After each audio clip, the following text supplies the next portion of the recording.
Michael was certain his wife had failed him. But when the truth came out, the real failure was staring back at him in the mirror.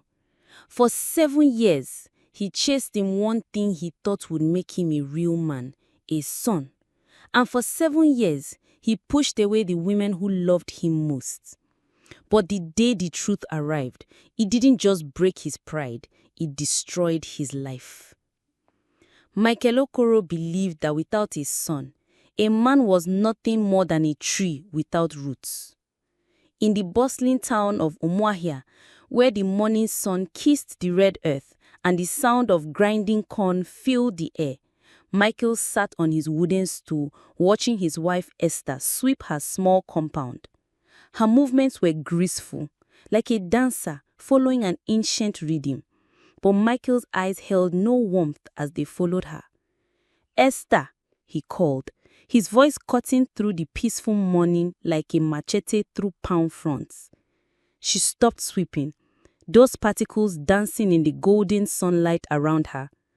"Yes, my husband," she replied, her voice soft as morning dew, though her hands trembled slightly as she gripped the broom. Michael's chest tightened with familiar frustration. 5 years of marriage, 5 long years, and still no son to carry his name. His friends at the palm wine joint would pat his back and speak in hushed tones. "Maybe you should consider another wife, my friend. A man needs sons like the earth needs rain."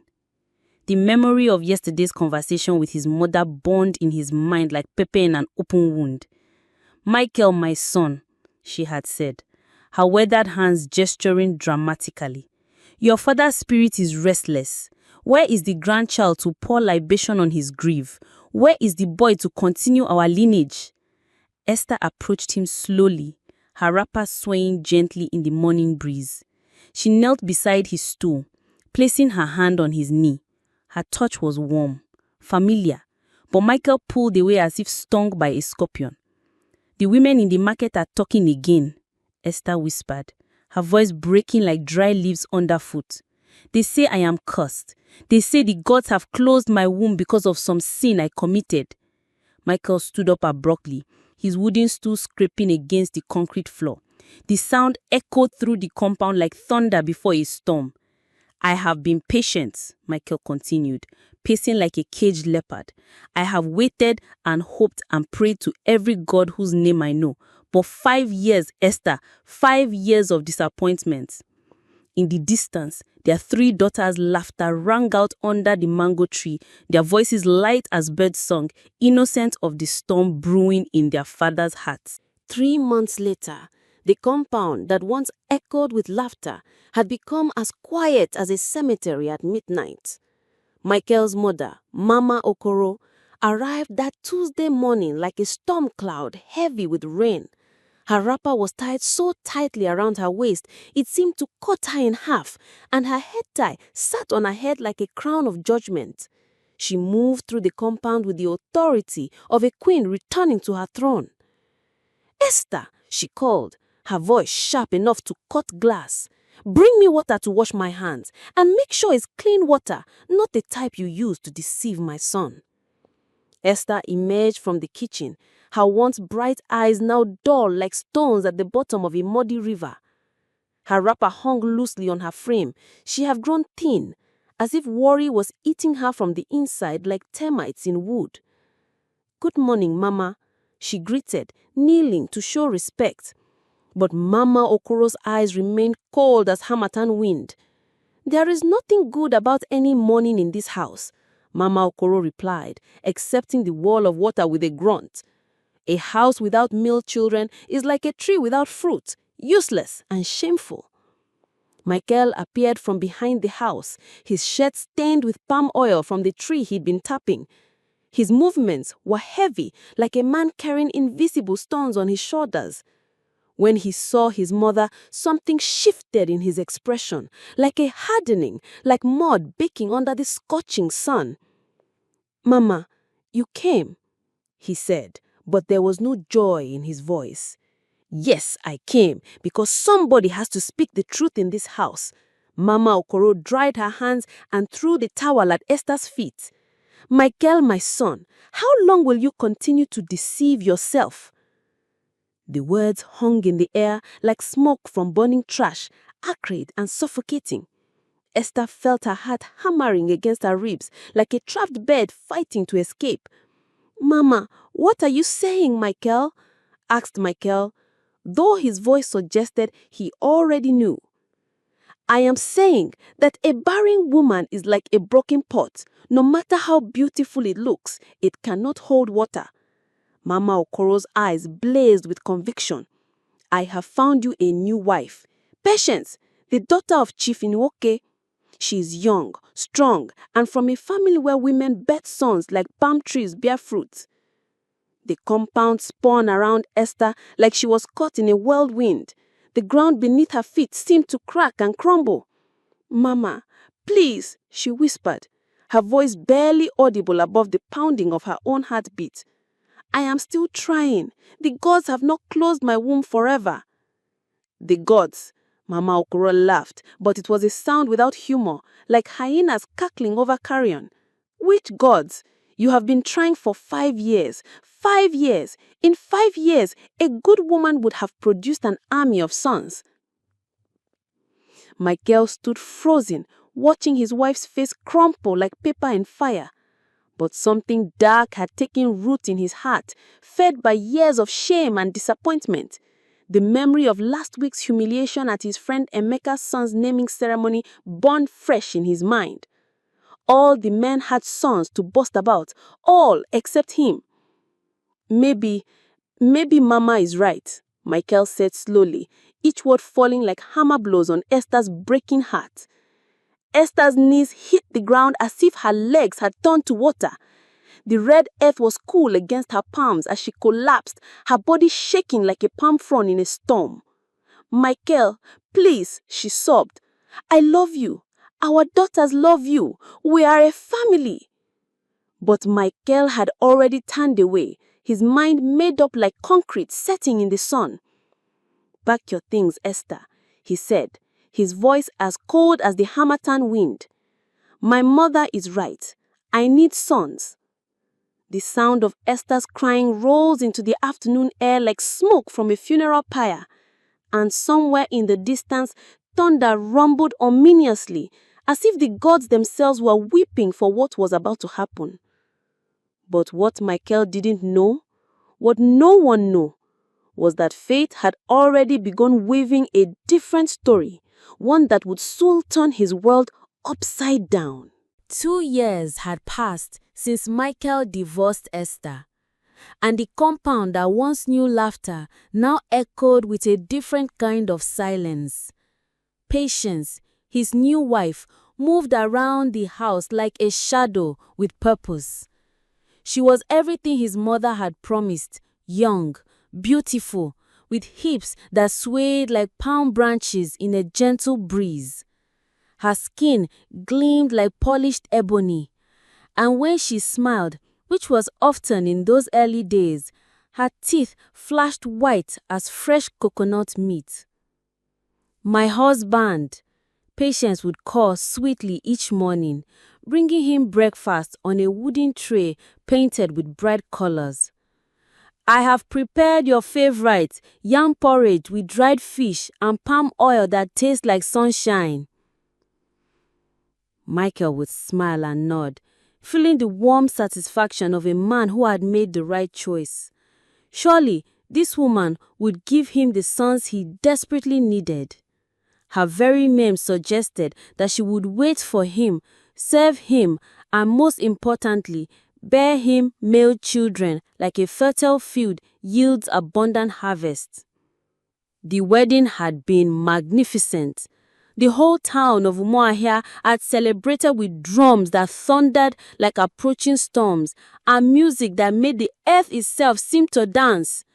Women ululated with voices that soared like eagles, and men danced with movements that spoke of ancient power and pride. "You see," Mama Okoro had whispered in his ear during the ceremony, her breath warm with palm wine and satisfaction, "this is what a real wife looks like. Before the next dry season, you will have a son growing in her belly." But now, 24 months later, Michael sat on the same wooden stool where he had once dismissed Esther, and the familiar weight of disappointment pressed down on his chest like a stone grinding corn. Patience knelt before him, her eyes wide with fear that tasted bitter in the air like burnt cassava. Her once proud shoulders now curved inward, and her hands shook as she placed his evening meal before him. "Michael," she whispered, her voice thin as smoke from dying embers. "Perhaps we should visit the native doctor in Aba. They say he has strong medicine that can open closed wombs." Michael's spoon clattered against the ceramic bowl, the sound sharp and angry in the evening silence. The compound held its breath, waiting. Even the crickets seemed to pause their singing. "Native doctor?" Michael's voice rose like floodwater breaking its banks. "Is that what you think this is about? Magic? Juju?" Patience flinched as if struck by lightning. Tears began to pool in her eyes like rainwater in cupped palms. "I don't know what else to do, my husband. The women in the market, they whisper that perhaps the gods are angry with me too."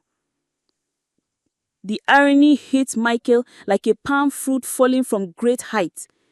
Here was another woman, different in every way from Esther, yet facing the same fate. But his pride, hard as dried clay, would not let him consider what this might mean. "Perhaps," he said slowly, each word cutting through the evening air like a machete through thick bush, "the problem is not with the gods." Patience's breath caught in her throat like a fishhook snagging flesh. She understood the meaning hidden in his words, the threat that hung over her head like a sword suspended by a spider's thread. That night, as Michael lay on his bed listening to Patience's muffled sobs from the next room, a tiny voice in his head whispered questions he wasn't ready to hear. But he pushed them away like a man swatting mosquitoes, refusing to let them land and bite him with their painful truth. In the distance, thunder rumbled again, and the first drops of rain began to fall, each one hitting the zinc roof like fingers drumming an ancient warning. Change was coming, whether Michael was ready for it or not. But the biggest shock was still ahead, waiting in the shadows like a leopard preparing to pounce. Dr. Adieze Okafor had seen many men like Michael walk through the doors of her clinic in Owerri, but few with shoulders that carry such heavy burdens of pride and desperation. Michael sat on the plastic chair in her small office, his clothes damp with sweat that spoke of inner turmoil rather than the humid October heat. His hands gripped his knees so tightly, his knuckles had turned pale, like clenched fists fighting an invisible enemy. "Mr. Okoro," Dr. Okafor said gently, her voice carrying the warmth of a woman who had delivered both good news and heartbreak more times than she could count. "Thank you for finally coming. I know this wasn't easy." It had taken Patience's brother, a teacher in the city, to convince Michael to seek medical advice. "Brother Michael," he had said, "in the white man's hospital, they have tests that can show you things the native doctors cannot see. If you truly want answers, you must go there." Michael had resisted for months, his pride wrestling with his desperation like two wrestlers in the village square.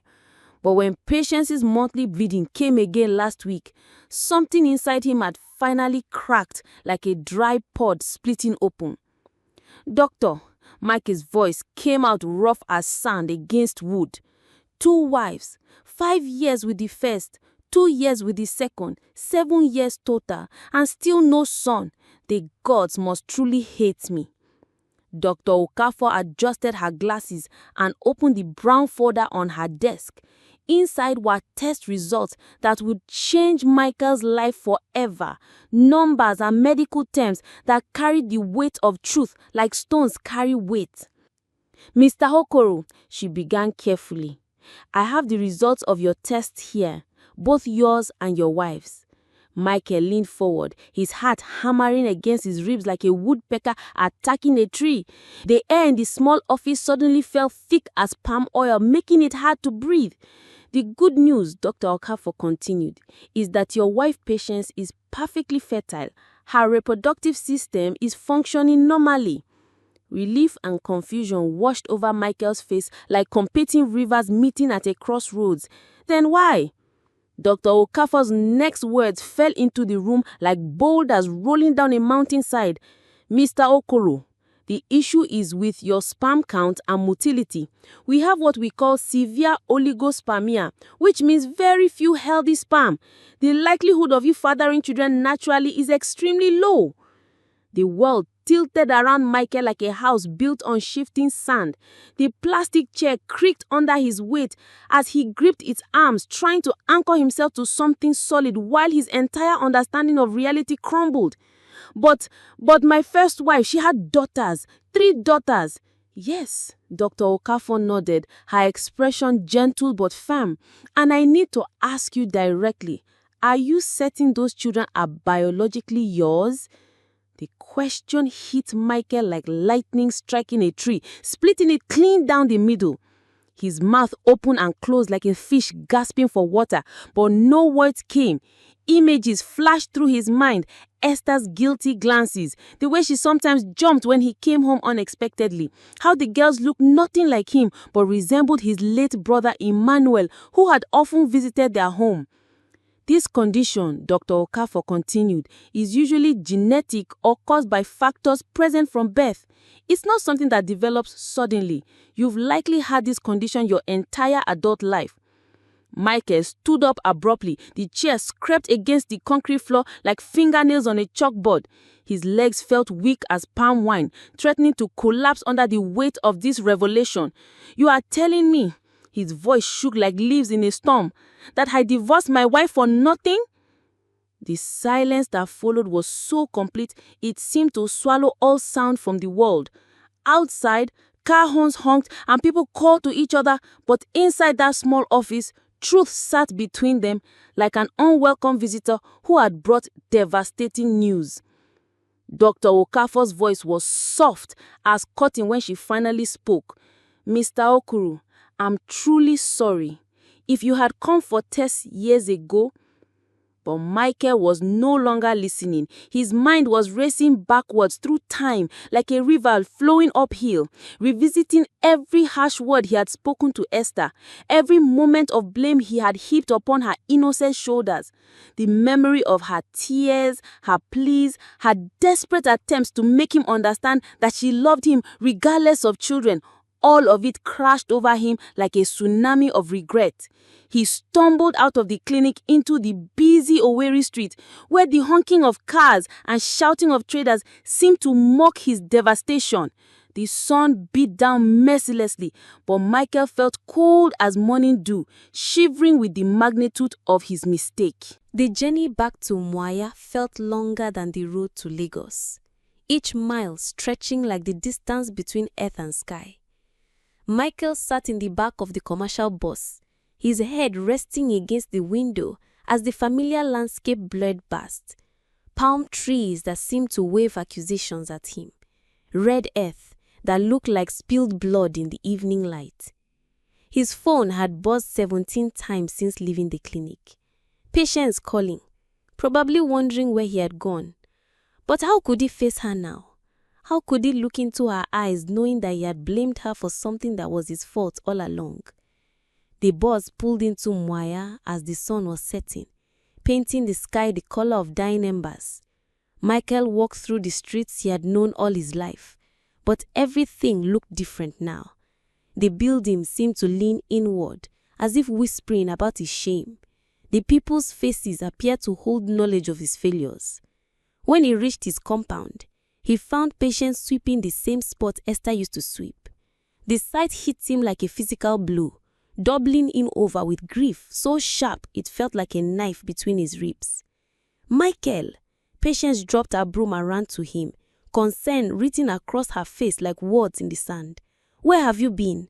I was so worried. Did something happen at the clinic?" Michael looked at his young wife, really looked at her, and saw what he had failed to see before. The same fear in her eyes that had lived in Esther's. The same desperate hope mixed with growing resignation. The same slow death of spirit that came from being blamed for something beyond her control. "Patience," he said, his voice cracking like dry timber. "Sit down. I need to tell you something." They sat on the wooden bench under the mango tree where his daughters with Esther used to play. The evening air was cool, carrying the scent of cooking fires and blooming flowers, but Michael felt as if he were sitting in a desert where nothing could grow. "The doctor says," he began, then stopped. "How do you tell someone that your entire life has been built on a lie? How do you admit that your pride has destroyed everything good you ever had? The doctor says the problem is with me, not you, not Esther, me." Patience's eyes widened, like flowers opening to morning sun. "What do you mean?" "I mean, I cannot father children. I have never been able to father children. Those daughters I claimed with Esther," Michael's voice broke completely. "They were never mine."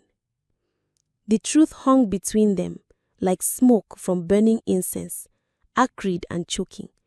Patience reached out tentatively and touched his hand, her fingers warm against his cold skin. "Michael," she whispered, "what will we do?" But Michael was already standing, already moving toward the gate, like a man walking toward his own execution. "There is something I must do first, someone I must find." The next morning, Michael began searching for Esther like a man searching for water in the desert.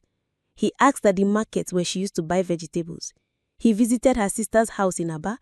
He spoke to neighbors who avoided his eyes and gave short answers, their silence heavy with judgment. It was old Mama Nkem, the woman who sold palm wine under the big Iroko tree, who finally told him the truth and made his knees buckle. "You are looking for Esther. Ah, my son, you are too late. She is dead." The words hit Michael like a falling tree, crushing him beneath their weight. "Dead?" 3 months ago, Mama Nkem continued, her voice gentle but unforgiving. "She had been sick for a long time. Heartbreak, they say. The type that eats you from inside like termites eating wood. She called your name even as she died, forgiveness on her lips like honey." Michael collapsed onto a wooden stool, his body shaking like a leaf in a storm. The magnitude of what he had lost, what his pride and his ignorance had cost him, crashed over him in ways that threatened to drown him in sorrow. "Her daughters," he whispered through tears that fell like rain on parched earth. "Where are their daughters?" "With their real father's family in Enugu," Mama Nkem replied. "They have found peace there, away from the shame you brought upon their mother." As Michael walked home that day, each step felt like walking through thick mud. The sun seemed dimmer, the air thinner. He had lost everything, his wife, his children, his pride, his future, all because he could not admit that the fault might lie within himself. But sometimes, the deepest valleys are where the strongest rivers begin to flow. And Michael's story, though broken, was not yet finished. 5 years had passed since that devastating day when Michael learned the truth.